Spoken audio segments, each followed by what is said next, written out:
The other day I was talking to someone about my story, which is not always easy to tell, but I think you'll find it really interesting. And I do tell the story in my Selling Through Your Heart book, but I thought you might like to hear a little bit of it on the video so that you'll get an idea of what you might be reading. And guess what? It's on audiobooks, Audible, and Kindle too. So that's pretty exciting news. You can get it any way that you wish to. But the point I was trying to make was there was a time when I had very little to my name. In fact, I only had a 18-foot trailer, which is, you can imagine how small that is, and two small boys at the same time. And at that time, we had very little money. I only had 15 cents in my pocket. And I just didn't know what to do. I had to feed these little boys. I had to feed myself.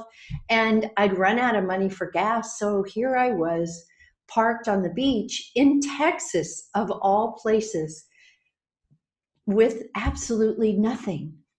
And I'd heard about these people that were dumpster diving.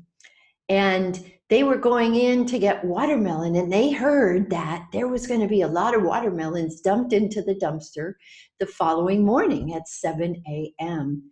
And I thought, I'd never eaten out of a dumpster before, but I thought, oh, well, it's a watermelon, there's a rind and it's safe and it shouldn't be that big a deal.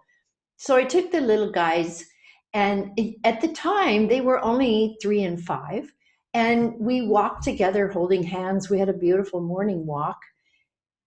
And when we got there, we saw all these people who had come out from under the bridge that were going to get watermelon also. And I thought, wow, I just don't know if this is the right thing for me. Because you see, even when we have no money at all, we always have to believe that we are rich, because we are rich.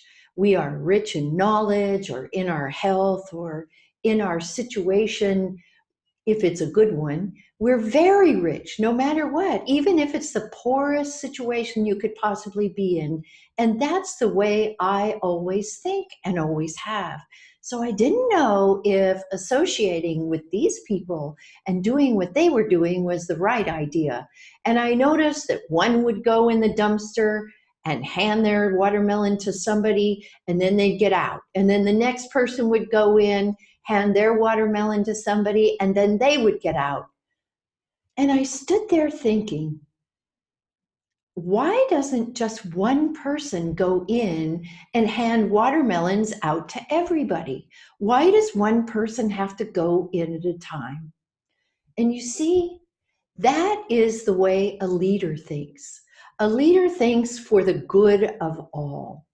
And that's how I was thinking on that morning as I looked around at all these disheveled ragamuffins that were standing there with torn clothing, so dirty. Their hair was all matted. They smelled bad. And I just couldn't justify going in that dumpster. And as my two boys and I were standing there, I suddenly heard a message from within, not an audible message, but a message that came into my mind. And it said, get a job. The children will be cared for. And that was my big problem. I couldn't get a job because I couldn't afford a babysitter. By the time I paid a babysitter, I had no money left over for food. It was a real catch-22. And I was well trained. I was in accounting at that time. And so anybody would have hired me. It wasn't that problem.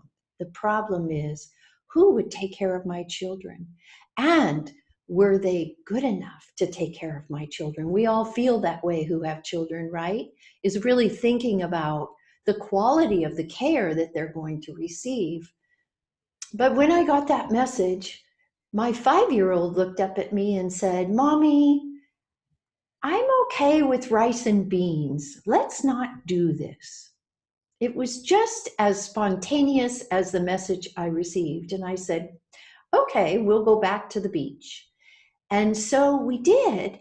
And as the children were out playing on the beach, I sat down and suddenly I received this huge amount of information that I put onto a yellow pad, you know, those yellow legal pads.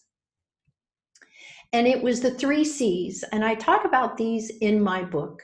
And it literally changes your life. It changes the way you think. So, what are these three C's?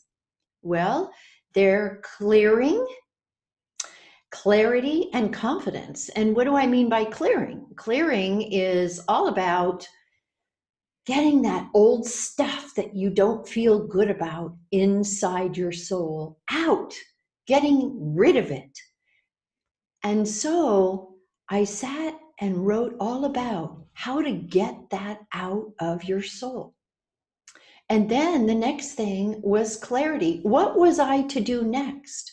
What was the next step after I got all of that out of my soul? And so I sat and I designed what I would need to do next, but you, I'm sure, have something different to do. And then the last one, as I said, is confidence. Once you have this out of your system and you have clarity about where you're going, suddenly you have the confidence to step in to whatever it is you decide to do. So I've written more about this here, and I'm going to be giving you a blog once a week where I'll give you a little video and then I'll also give you the written information so that either way you can read it or you can watch it, or better yet, do both, because everything on this video is not what I've written. And you're going to learn the how-to to get through those three C's. And let me tell you, they literally changed my life, because I went on to make multi-millions of dollars in the company that I created. It was a nationwide California C corporation with 23,000 people working under me. And the three C's are the foundation for that corporation. So thanks so much for joining me today. Do me a favor and like my post, would you? Make a comment. I'd be so appreciative if you do that. And let's get some conversation going. I think it's really sad when everybody just posts things and then they never look at what anybody might have written, or nobody ever writes anything, so we never get any confirmation or conversation. So please give me some insights. I'd love to hear from you. And even better yet, I'd love to hear what you'd like to hear about around business and relationships and sales and even media, just like what I'm doing today. So please don't forget to like my post. I'd really appreciate it, and make a comment. I promise you I will answer. See you next week.